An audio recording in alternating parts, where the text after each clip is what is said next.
Today we are going to have a masterclass from the wonderful Rachel Hana, who is the director of Access Info in Europe.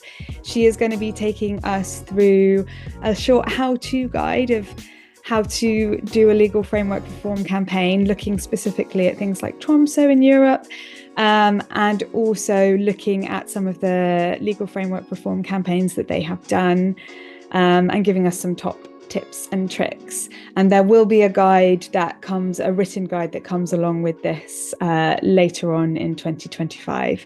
But with no further ado, I will hand over to Rachel. Thank you so much, Rachel. Thanks very much, Jen. So thanks very much for that, Jen, and hi everyone. Lovely to see familiar faces. And yes, so under the ATI Network project, Access Info is tasked with doing legal analysis of the 16 countries that have Alipay platforms. And under that, we then are carrying out 4 national campaigns. So I will touch on those 4 national campaigns, and then I will also touch upon other campaigns that we've done on Access Info independent of this project, and just give you a sort of step-by-step guide of how we tackle it and what we've done to get success in this area.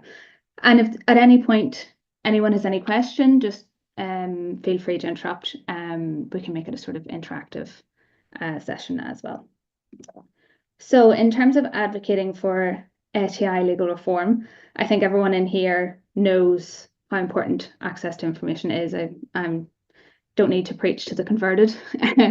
So I would say that we know that access to information is a fundamental right recognized globally as such, and it has its 2 aspects, the reactive and proactive element. But does it actually work in practice? So we know that we have, in theory, the right and a perfect legal framework, but does that actually work in practice? And I think the difference between having a perfect law on paper and in practice is sort of encapsulated in the fact that one of the best laws in the world is Afghanistan. So we can say you can have the best law in the world, but if it's not implemented, it's not worth anything, really. So I can see how people trying to, so journalists and other civil society, trying to use this law that isn't properly implemented at the national level, or it isn't a good law, it can be extremely frustrating. And you can see how people may think, what's the point in using this right, using this law, if the people in charge of implementing it just don't do it? But what I would say is that we do have really good case studies and examples of when this law does work. It can have really good benefits for society. And we saw that with our Access Info Impact Award, so our 3 finalists. So we saw that Lighthouse Reports, they use the right of access to information across the EU to uncover discrimination in algorithmic decision making. They found that public bodies that were using algorithms to detect fraud in benefits, they found that there was discrimination against people based on gender and ethnicity. Ultraeconomia, they used the right of access to information in Italy to investigate repatriation detention centres and found the use of drugs in the centres to keep inmates calm. And Eleanor Scheich, she is a citizen who used her right of access to information to help vindicate victims from the UK Office Horizon scandal, Post Office Horizon scandal. So we do know that it does work and does have benefits for society. So when it isn't working, does campaigning actually work?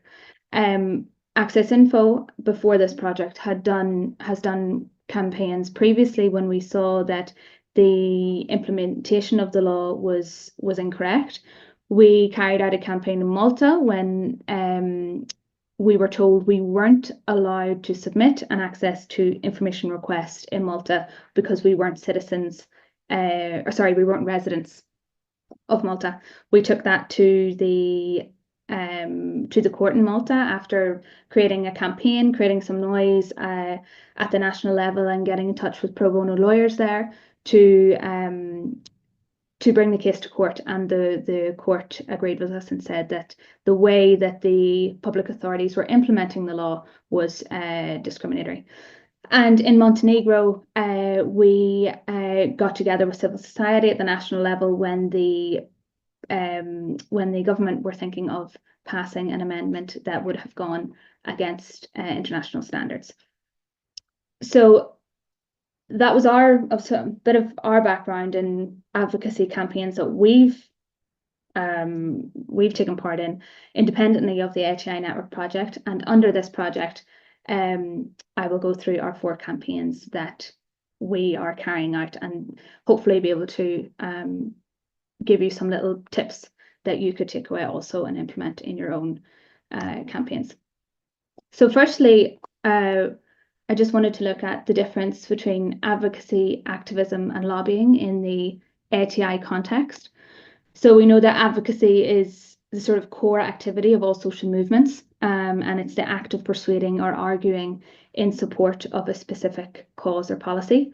And it is the sort of umbrella term where activism and lobbying fall under. So activism could be described as the use of direct and noticeable action to achieve results.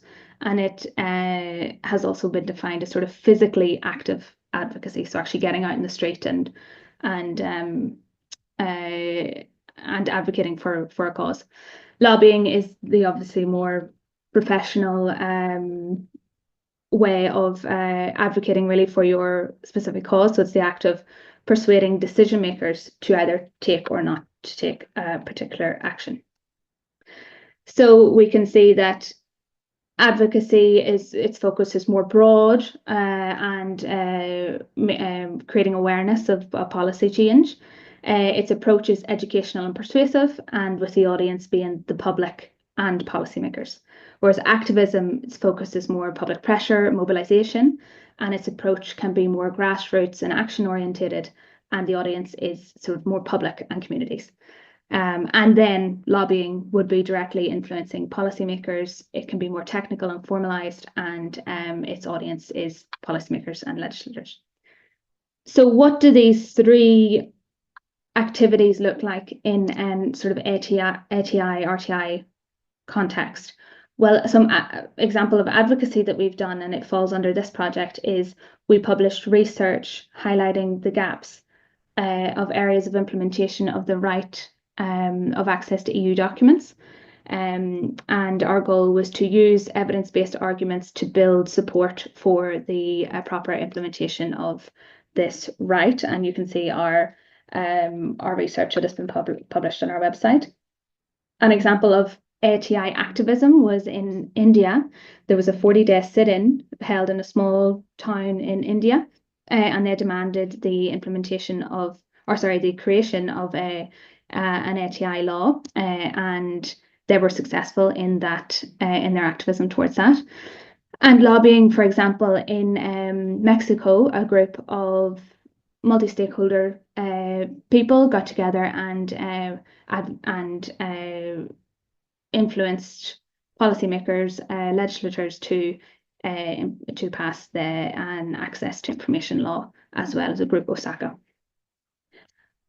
So in our advocacy campaigns, we would say use all of these, use these 3 different tactics to try and get your desired objective.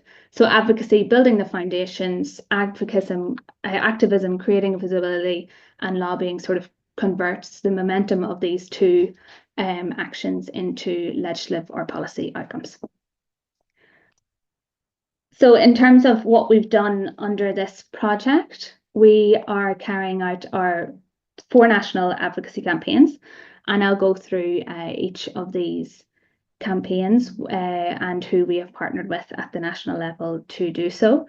So we have Moldova, we've partnered with Lawyers for Human Rights, Greece with Fully Watch, France, Madada, and in the Netherlands, Spoon. And I see Lizette is here, so I'll probably pick on you a little bit later, Lizette. And yes, so in our national advocacy campaign, we've taken the same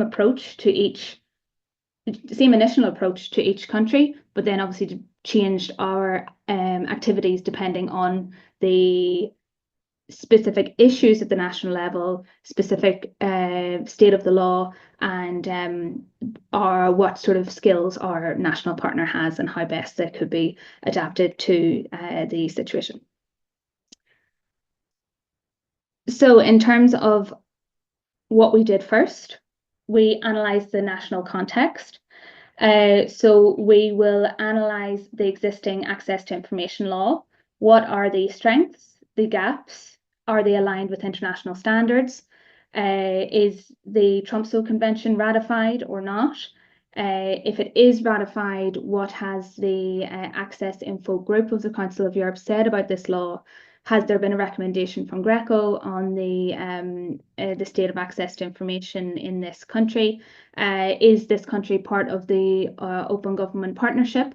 And has, for example, is one of those promises under the Open Government Partnership Plan to advance the access to information law? So all of these things could be something that we could help use to back up our agenda and hold policymakers or governments to account. It's important to understand the political, social dynamics and the legislative opportunities. For example, in Spain, under the Open Government Partnership Plan, the fourth plan, one of the promises was to amend the Access to Information Law. That didn't happen under the fourth one. The work took place to try and make it happen, but it wasn't finalised under the fourth action plan, and it is unlikely to fall under the fifth action plan now because of the how difficult at the moment it is to pass laws because of the political context. So this is where, while there was will before to advance to reform the access to information law, we can see how different factors have worked against us on this situation. And in terms of legislative opportunities, something that I'll touch upon later with, for example, in the Netherlands, with the reviews of their law, that is good opportunities to have some impact as well, but I'll touch on that later. And then obviously stakeholder mapping, so identifying your key stakeholders. Do you have any good allies in the government that really want to push forward access to information? What are your civil society organisations, media, academics?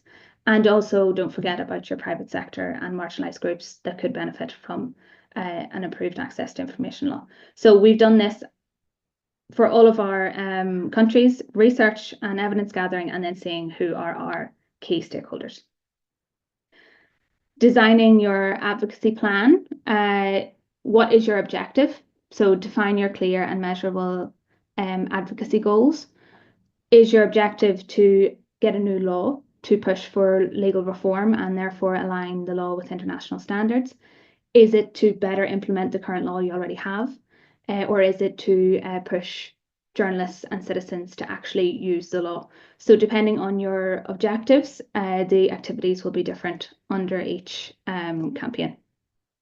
And it'll depend whether you carry out advocacy, research, strategic litigation, whether it's activism, getting onto the streets through public campaigns or media engagement online, or lobbying, meeting with public officials. Depending on what you want to do, we always say it's good to build a coalition at the national level with diverse stakeholders to help amplify your message, journalists, citizens, academics, lawyers, and other organisations. And then obviously crafting your message will always be different depending on who you're trying to reach out to. How you approach the problem when speaking with lawmakers is very different than how you would do so when you're speaking with the public. And we always say, I'll get more into this later, always make your angle when speaking to different audiences about them. Why should they care about it? Why is it their problem? Why is it valuable to them that this campaign should take place? Rather than just saying there's an international standard our country needs to abide by. So why should each sort of community that we talk to, why should they care? So make it valuable to them. And obviously anticipate and adapt to challenges. There are always going to be things that pop up, as I just spoke about in Spain. We were on track to for reform of the law, and things changed. So anticipate obstacles that could happen in your own country, be aware of your own limited resources, and adapt your campaign so that you can carry out a campaign that's not going to drain your resources. And if you change your strategies, it's not going to massively change your overall objective. So, any questions so far, or will I just go on with? No? Great. So, yes, I'll go through our national campaigns under our ATI network project. So it's a bit blurry there, that image, but what we've done for all of our 16 countries, and this will be something that we will be publishing in the new year, is we carried out a baseline research on all legal frameworks of the countries with Advocacy platforms. And we created a methodology that is in line with the Tromsø Convention. So our methodology goes further than the Tromsø Convention, because the Tromsø Convention is there are areas of it that's quite it doesn't go into much detail. So, for example, Article 8 just basically says that countries requesters should have access to a quick and inexpensive review procedure if their request is denied, but it doesn't go into detail of what does an oversight body look like, how should it be structured, how independent should it be, what powers should it have, so things like that. So in our methodology, we've gone further than that, and we've put in what we think would be an ideal body and the powers that it should have to be able to properly implement the law. And to analyze the laws, we've then created a sort of points methodology. So we've turned this qualitative research into quantitative data, and we give positive points for areas that we think the law is strong, and negative points where we think it is particularly weak. And so what we have done then is we've ranked our countries. Now, this isn't final, but I thought I would put it just to show you, and so countries may move up or down here and there as the analysis are finalized. But as we can see, we have a range of different strengths of the laws, and in general, we see that newer laws tend to score higher. However, Finn, you would know that with the Austria update, wasn't. We thought it would have been a lot better, but it wasn't at all. So that's not always the case. Pretty middling, I'd say. What, sorry? Pretty middling, I'd say. Yeah. And so newer laws tend to score higher, but not always. There is one thing to have a law on paper, as I said before, another thing to have it in practice. And as we see here, a general trend is that if the Tromsø Convention is ratified, the law tends to be a stronger law in practice. So we have taken 4 campaigns. I see the chat's going. Should I be opening? Are there questions? No. We took 4 countries with different sort of states of legal frameworks. So we have the Netherlands, which is quite strong, the law, and it has not signed or ratified Tromsø. Moldova, a strong law, has signed and ratified, and both France and Greece, which are weak laws, and they have not signed nor ratified. So, as I said before, we then took these countries, and we have decided to do our background research, stakeholder mapping, and then with our stakeholders, design an advocacy plan. So if we go first for the Netherlands adopted their new law in 2022. And as I said before, Tromsø was not signed or ratified. The main issues is that it is a strong law in theory, but there's weak implementation of the law in practice. And there's also a weak oversight body and bad management of documents and data protection concerns when we're talking about the implementation of the Advocacy platform. The opportunity here is that certain aspects of the law at different stages will be under review, And this is an area where civil society can put themselves in and take part. And an opportunity as well is to show how to push for the signing of the Trump Bill. So our main target is, because one of the main issues here is the implementation. Our main target will be decision makers and public officials implementing the law. So in terms of stakeholder, we have partnered up with Spoon, and we have created our advocacy plan and our activities based on this sort of context. And Lizette, if you want to anything to add, just jump in. So in terms of our advocacy plan, we have our goals, and then we designed an activity under that. So our goal is to improve implementation. So the activity that we will have with Spoon is to create guidelines for the WU officials handling the requests with the Committee on Information and Administration, which is the committee that has oversight over the law. After a 1-year review of the law, it was decided that there was a lack of guidance for public officials on how to implement the law. So this is where Spoon will mainly be involved with the oversight body to help create these guidelines, and we will also be helping advise Spoon on that. Our goal is to strengthen the oversight, and here, as I said, be aware of the legislative opportunities. So under the law, after 5 years, there will be an evaluation as to whether there should be an information commissioner rather than just a committee on information administration. And we would definitely say that there should be an information commissioner. And as I said before, Trump doesn't specifically say what kind of oversight there should be, but we are saying that the information commissioner is the model that is the most popular model for oversight of access to information. So we will be involved there for creating materials that will then be used under this 5-year evaluation. So some research into comparison of oversight bodies across Europe, and sort of showing how an information commissioner should be the model in the Netherlands. A goal would be achieve the use of the Advocacy at the local level to influence the national level. So the national level are not keen to use the Advocacy platform specifically because they are concerned about data protection, specifically about the public official having their name on the request.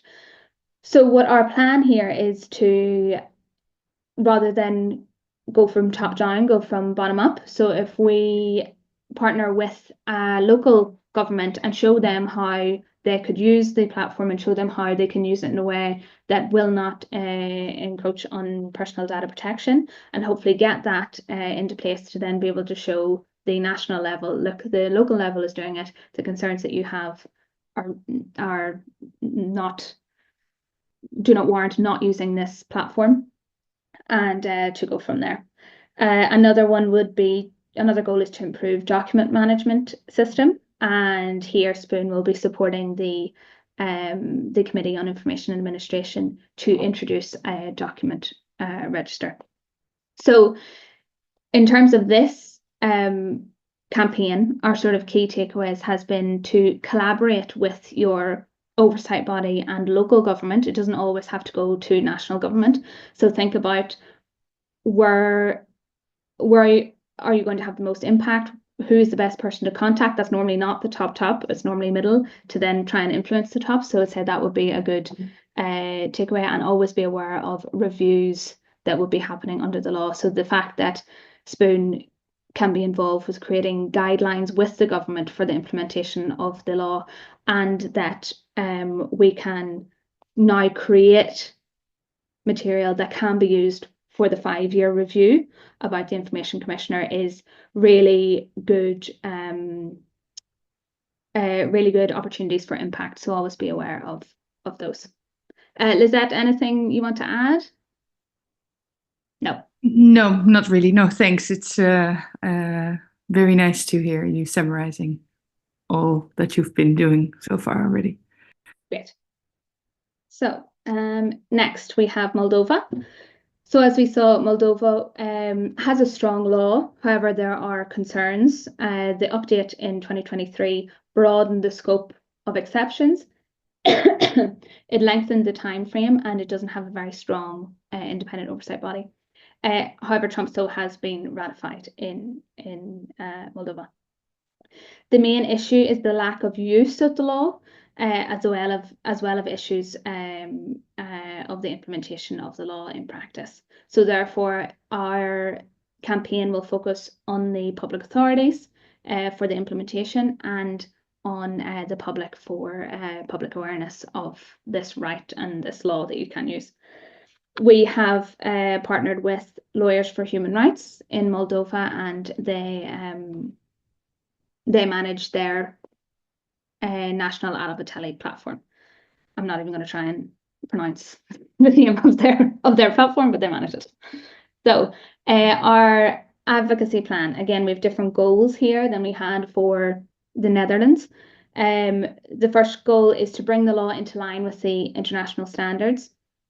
Now, as it's a new law, there won't be a campaign to push for another law, but these Lawyers for Human Rights, they have started to initiate strategic litigation on implementation issues to show how the implementation or interpretation of the law by public bodies is out of line with international standards. So one example of this is the Independent Evaluation Commission, is an independent body that evaluates the integrity of judges and prosecutors in the Republic of Moldova. The Lawyers for Human Rights had submitted a request to ask for, I think it was CV details of some of the judges under review, and the body said that they don't fall under the law. So therefore, they don't have to accept the request. Moldova and our Lawyers for Human Rights are now taking strategic litigation to show that this is a bad interpretation of the law. It is clearly a public body, and under the law, it says public authorities fall under the law. They are also planning to take another strategic litigation on the over-redaction of personal data in court documents as well. So that's another case that would be interesting finding. They want to increase, our goal is to increase the use of the Advocacy platform. So the activity there would be to create public awareness around the platform by highlighting success stories. And what they've done is they've partnered with other journalists and other organizations to highlight situations where the requests have led to positive outcomes. So, for example, one request from the platform got access to statistics on bullying in school, and they saw that bullying was the levels of bullying in schools was growing, and then because of this data, they were then able to implement anti-bullying programs in schools. They also got access to data on gender-based violence and on malpractice by doctors. So what can't be measured can't be improved. So getting these statistics, seeing the real situation, can then mean that programs can be put in place to try and tackle that. And then a goal was to increase the success stories that we've seen. And the activity there will then be that Lawyers for Human Rights will be providing legal support to requesters when they get their access to information request refused. So under this campaign, our key takeaways have been to use strategic litigation to resolve misinterpretation of the law. We had done so before in Malta, and we see the success that can bring. And here in Moldova, we can see, well, we haven't got the outcome yet, but we can see how you can start putting things like this in place. To try and highlight underuse of the law, to combat underuse of the law, highlighting success stories is a very effective way to do this. So France. In France, we have a weak law. They have not signed Trump-So, and the main problem is the lack of implementation of the law and the lack of awareness of the law from both civil society and journalists. The issue here is that we don't think there would be area for reform of the law just yet. However, we will still push for signing of the Tromsø Convention. But right now, the sort of main issue, and I think where we could have better impact, is through implementation by public officials and awareness raising by the public, quite similar to Moldova. And we are partnering with Madada on this campaign. So our goal here is to increase the use of the law on the platform. So the activity will then be to train French civil society organisations and journalists on ATI in France and at the EU level, and to build an FOI community, which will then lay foundations for when there is a movement for legal reform. That community will be there and will have the knowledge sort of to, if there won't be areas for reform of the law while this project's ongoing, at least, you know, we're building the foundations for that to happen in the future. Our second goal is to raise public awareness of the law, and the activity will be to create a practical guide aimed at individuals to help them better understand what freedom of information can do for them. So again, as I said before, with your outreach or your activities, adapt it to the audience to say why this is valuable to them and why they should care about this. Goal would be France to ratify the Tromsø Convention, and we will start a campaign for the signing of Tromsø with this community that we're building right now with the training of French journalists and civil society. So the key takeaway here is be strategic about where you start your campaign. So you can combine public awareness with your legal campaign. So yes, we want a new law in France, but being strategic rather than going straight for the legal reform. If there isn't a national community there that care about this, that know why it's important to them, you won't have the backing there. So think about where to properly start your campaign, if depending on the national situation and the groups that are there. Oh yes, Lizette. Can I ask you one question, but maybe it's something for after talking about Greece, but how did you decide on which campaign to focus on signing the Tromsø Convention and which not? Like, why did you decide to focus on that, for example, in France and in another country, for example? Well, we will always be pushing for the signing of the Tromsø in the countries that have not signed it. So as if we can go back, yeah.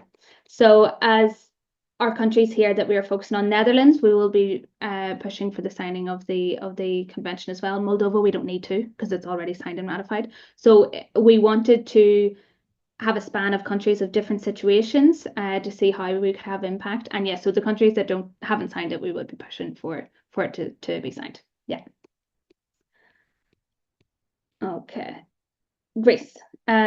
So currently Greece has a very weak access to information legal regime. They don't have one singular law. The access to information regime is scattered across different laws, and this is a very confusing legal framework.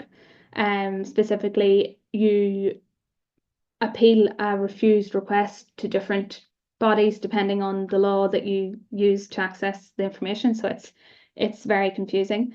And Greece hasn't signed the Tromsø Convention. And because of this framework, the use of the law is very limited. So the main issue is the weak legal framework and bad implementation and the lack of use. So here we would be coming at it from 3 angles. We will be pushing for legal reform, we will be tackling implementation, and we will be raising public awareness. The focus is then an all-round approach on decision makers, public officials, and the wider population. And we have partnered with Watch at the national level, and they also run their Alabatelli platform. So our goal is the new legislative framework and Tromsø ratified. So, I should have mentioned before, with all of our 4 national campaigns, we've taken our analysis that we've done on the law and created bespoke recommendations for the improvement of the law and bringing it into line with Tromsø. So here we will be using these recommendations to lobby the Parliamentary Committee to discuss the amendment of the law. And Billy Watch has already done this, and so they're aware of our recommendations and have taken them on board. A goal will be to build a coalition for the right of access to information to push forward the campaign. So we have held a workshop at the national level and trained CSOs and journalists. And we will then use this coalition to support us with the campaigns for the reform of the law. And raising public awareness will be done through publishing campaign material, through joint statements, open letters, articles, social media campaign, those kind of activities. So our key takeaways is being aware of your legislative opportunities and know who you should contact. Know specifically what contacts in the government you should lobby, where you could have most impact, and use your network to enhance your message. So our recommendations were given to the Parliamentary Committee with a sign-on letter from the CSOs and journalists that form part of the coalition. So in terms of anticipating the obstacles, yes, you may get resistance from stakeholders and lack of political will. You could try and combat this with engaging with influential allies to combat that resistance. And limited resources or public interest, you may then need to change your campaign. But this obviously depends on your specific national level. So for example, where we had to do this was under the ATI Network project. We had, as I mentioned before, created our recommendations for the advancement of the access to EU documents law. Before the new commission was put in place, we had heard that potentially the reform of the law could have been on the agenda for the new commission. So we got together with a group of journalists and academics and other CSOs that work at the EU level, and we spoke about what is our opinion on if this law is opened up. There were a few people that were quite concerned if this law was opened up, it could potentially be made worse. And so we're waiting to see on what the position of this new commission would be, whether we would be doing legal recommendations as to where we think the law should be improved and where different things shouldn't be touched, and also then if the commission wasn't going to open up this law, focus on the implementation issues that we're currently seeing. And so we had to wait, and it's not on the agendas as we are aware. So we focused on implementation issues of what we have at hand. And we've also taken cases to court and to the Ombudsman to get their opinion on the implementation issues. And I'm sure you've seen the case of whether text messages or documents under the access to EU the EU law, and yes, and we've taken various complaints to the Ombudsman as well. So depending on your situation and what's happening, how do you react to that, and how do you push your campaign? So our goal of making access to documents a reality is still there. So we changed our tactics and our activities depending on the political situation. So there were sort of our campaigns we've done, and I would just say that other piece of advice would be to really know your audience. At the end of the day, this is about persuasion and lobbying and advocacy. So know who you're talking to and why they should care. We said this when persuading an audience, there are 3 key tools. It's borrowed from Aristotle's principle of rhetoric: ethos, pathos, and logos. So it's basically ethical, empathetic, and logical. So you could use these 3 levers. So basically, ethos is establishing your credibility. So why should they listen to you? Why should they care who you are and your message? That could either be because of your organization. Maybe you're already known by the government. You don't need to build your ethos. But maybe, for example, us as Access Info coming and working in the Netherlands, maybe their government don't know us. Why should they care what we say? So building your credibility, that can be done by simple tactics like creating allies within the government and getting someone to introduce you to the person that you want to talk to. Simple things like that. So pathos is making your audience care emotionally. That can be done through our storytelling, sort of showing how access to information can do good in society and why we need it. And as I said, the sort of examples that I've shown before as to the success stories that have come and how societies can be benefited from this right. And logos, the logical argument supported by facts, saying that this is a fundamental right. You signed up with the Tromsø Convention. Your law is out of line with the Tromsø Convention. Therefore, this should be improved. So yes, so that's just what I said before. And so once you have established your credibility, your campaign will sort of have a balance between the sort of emotions and reasoning, and it will depend on who you're talking to and why and what angle you're trying to get.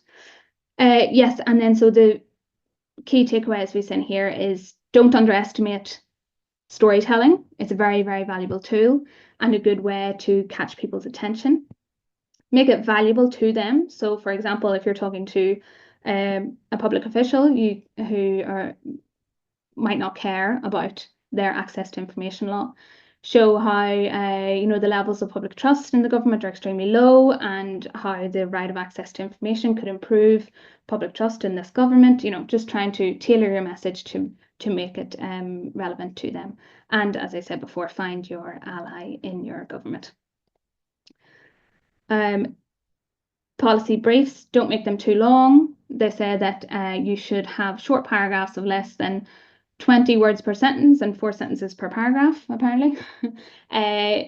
Problems would be not considering your audience. As I said, this is, if your reader doesn't care, they're not going to pick up your policy brief, your open letter, whatever it is. So you need to make your work persuasive and value to them. Locate specific problems within their communities, and it's the best way to convince someone to care about your campaign. If it contains too little evidence of deep research, pretty self-explanatory. Too much jargon. We don't need to say we need buy-in from stakeholders to geographically target initiative. Make it simple. Take it right back to basics. There's nothing worse than an overly wordy document when you're just trying to get to the point. And if it's incoherent, so just focus on what's the problem, why do we care, what's next. So take it really back to basics. So lessons would be adaptable to change. Think about impact. Impact, it might be disheartening when you want to get a change of the law and it doesn't happen under your campaign, but think about impact in a different way. You have impacted different like journalists by training journalists. Maybe some journalists have gotten access to stories they wouldn't have done if it wasn't for your training. So impact can be different. Create sustainable and informed networks that will then be ready for when there is legislative opportunities. Know your audience and your readers and make your work valuable to them and to make them care. And I would say don't give up, that it is a long process, but we have the international legal standards there, and so this is something that we can always go back to. So don't give up in your fight for getting your campaign, getting success out of your campaign. So I hope that wasn't too much information all in the one go, but yes, if you have any questions, fire away. A small one about you mentioning building a coalition, and that sounds great. But what do you think it should at least mean, building a coalition? In what way, when do you feel that there is a coalition? What's the level of intimacy? I would say, because the coalitions that I have built before have been reactive to a specific situation. For example, when we needed, it could be on a specific subject matter. So when, for example, the European Court of Justice closed the public access to the beneficial ownership registers. Civil society and academics and journalists were outraged at this, and we got together people who all cared about this one issue but came from different backgrounds, and we spoke about this way forward. What was everyone's opinions on that? So to me, a coalition is people caring about the same issue but making sure you come from different angles. So having all journalists all in one room, as you say, you're speaking to the converted. You need to have people that have different opinions. I actually also think it's very valuable to bring people in who have completely different opinions to see what the opposition would say. So with this coalition, we had people who were who agreed with the judgment and were really strong to personal data protection. So it's good to be able to bat these your thinking back and forth, so then you can really really get your own arguments clear in your head. So I would say a coalition is, yeah, everyone that cares about the same campaign and wants to work together to get the same objective, but come from different backgrounds, I would say. Thank you so much. Before we move on to Finn, I just saw a question from Martin from Abrimos Info. Martin said they've just replaced the nine people autonomous college for review of complaints in Mexico with an office executive that's like a minister, and the administrative tribunal is going to handle complaints. What's the difference with having an information commissioner? I don't know the specific powers that body has, but one information commissioner is because we don't have a one standard of what an information commissioner is. So that's sort of the issue. But what we would say is, from Access Info's point of view, our sort of ideal of having an information commissioner is if it's ideally linked with personal data protection as well. So then there aren't, when a complaint maybe is made to this information commissioner that concerns personal data as well, that one body can take that the decision, and it's not going back and forth between two separate bodies. Having independence from government, so that they're not influenced by the executive. Having the proper powers to be able to properly implement the law. So, for example, binding decisions, monitoring of the law, public awareness, training of public officials. Yeah, there's a few other things that we would say would be our standard of what an ideal information commissioner would be. But as I said, there isn't one standard of what is an information commissioner, because it depends from country to country. Thanks so much, Finn. I'm going to pass over to you. Could you go into a bit more detail on who was running the campaign and who you communicated to? Like, was this a public outreach thing via classical media or social media, and who was in your teams in the respective countries, or what kind of roles you had? Do you mean in each in a specific country, in one specific country, or are you talking about all of them? Generally, and also if there were differences in those campaigns. Yeah, so it really does depend on our national partner. So, for example, Greece, Bully Watch in Greece, are really good at the public outreach. So they already have the people they know how to reach out to, so other organizations and journalists mainly as well. Whereas Moldova, they haven't done something like that before, so we are helping them to say who should you reach out to. So it really does depend on your national context and who they've worked with before, basically.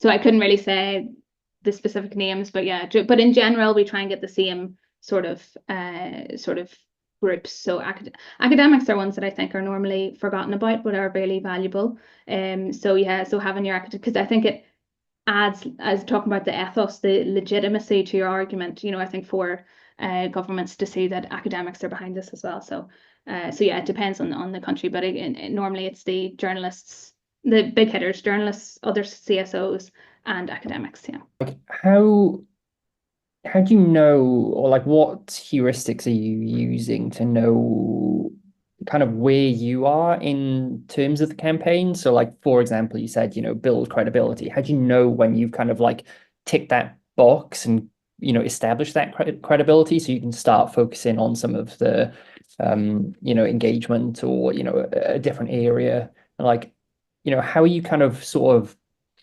tracking that and getting a feel for when you are in the right moment to take a next step? Yeah, I think that's very difficult. And it's, as I said before, about thinking about what is impact. And but I think with the credibility, we already have the credibility of the national institutions or national organizations, sorry. So I think for me, for example, in Greece, we've seen that Greece or Bully Watching Greece has taken our recommendations and has gone straight to the parliamentary committee and has had conversations with them, and they've really shown through feedback that they're taking them on board. So that has given a sort of tick to. So I think with the compliance of the activities, it sort of gives you a push to say this is going in the right direction, and we are having success with it. But yeah, it depends on the on our idea of what is impact and how are we creating that credibility. It can be difficult, but from what I'm seeing and how things are moving forward, I think it's all going. They are going in the right direction that we want them to. Yeah.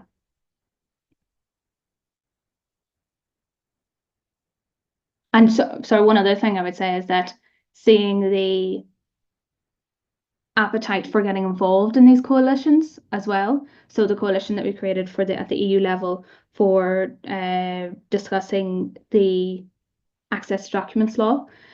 Sometimes you feel like, and I'm sure you probably get this as well, you feel like you're working in your own little bubble and you think maybe am I caring about something that no one else really cares about? And then when you do then see that there is this appetite from other organizations and journalists and academics to be involved in this.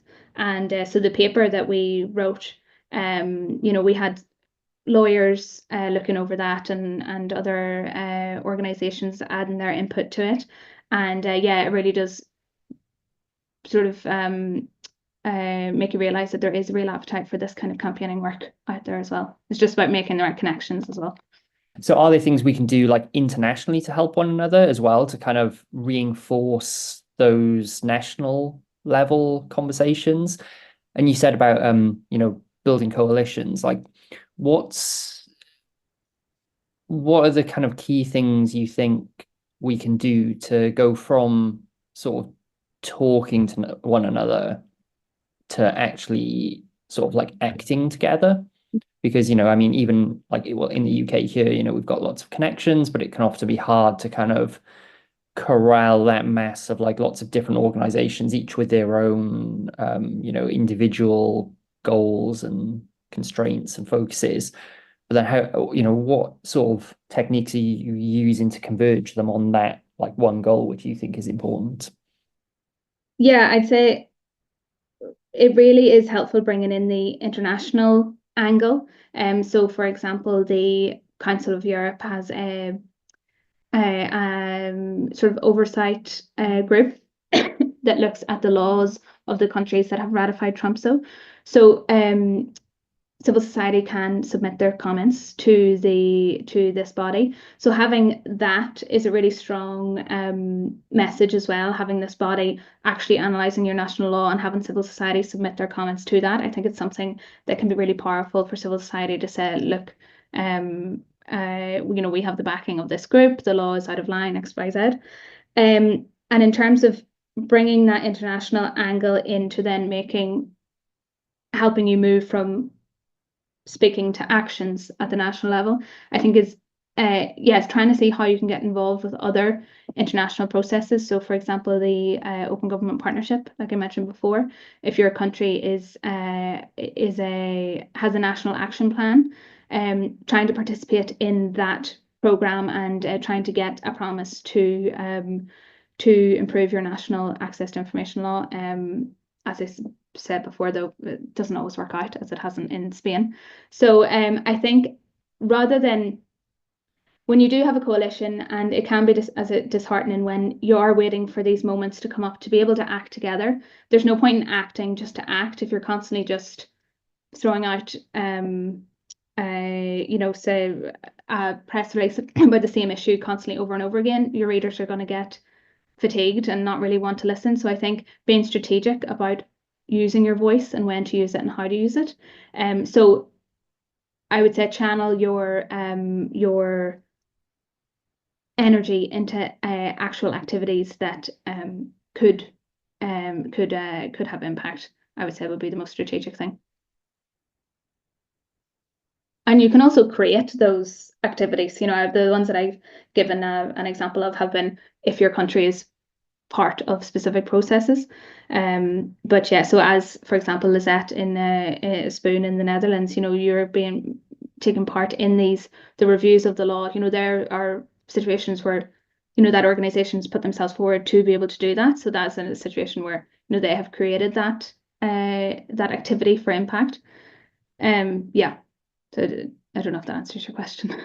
On the global ratings for access to information, the ranking that I showed. Rankings. Yes, we will publish it next year. So it hasn't been made public yet. And yeah, so updating it is subject to change because, as I said, it's not finalized. But I don't know if you're talking about that or the global RTI rating. Sorry, I wasn't clear. The global RTI ratings. I think we were looking at trying to get funding to try and update that and make that analysis more in depth. So that is funding dependent. Great, thank you. As is so much of our work. Thank you so much, Rachel. That honestly was genuinely very, very interesting and I think hopefully useful to everyone who's turned up. Thank you everyone for coming along. It's been lovely to have you here. Thank you for the interesting questions and the decent discussion. And I'm going to say it. Merry Christmas. Hopefully see you all in 2025. Have a fantastic break and a fantastic new year. Likewise. Bye bye everyone.